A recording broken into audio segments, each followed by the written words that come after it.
The night the fortress held a rich man's close call.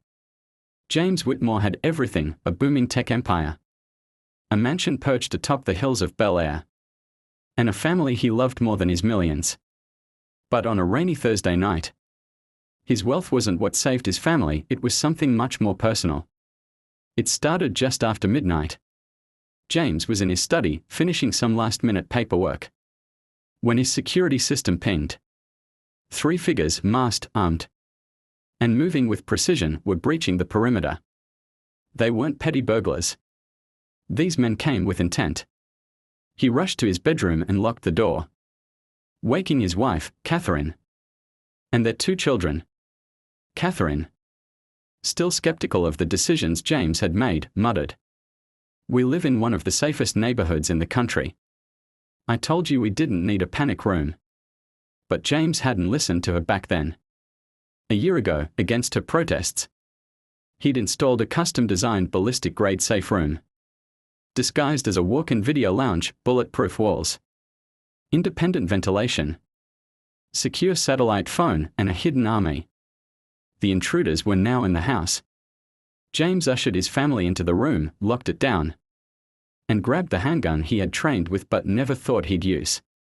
Through the surveillance monitors, he watched the men sweep through the mansion, frustrated when they found no one. The leader, dressed in black with military efficiency, began giving orders. "Find the safe. They are hiding somewhere."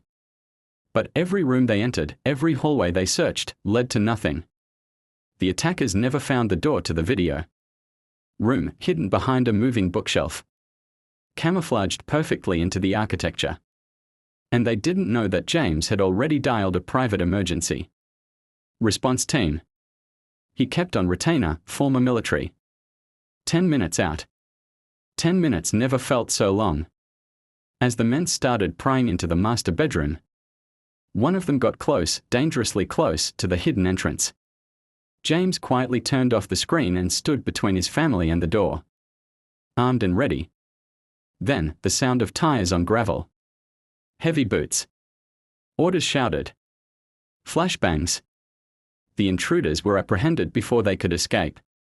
The entire operation, from break-in to takedown, lasted 22 minutes. Later, as they sat in silence in the kitchen, Catherine looked at James and whispered, "You were right about all of it." James didn't respond.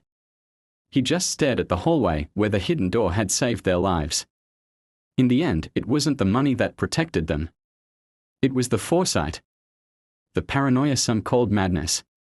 The room everyone thought was overkill. And one man's silent vow, "No one touches my family."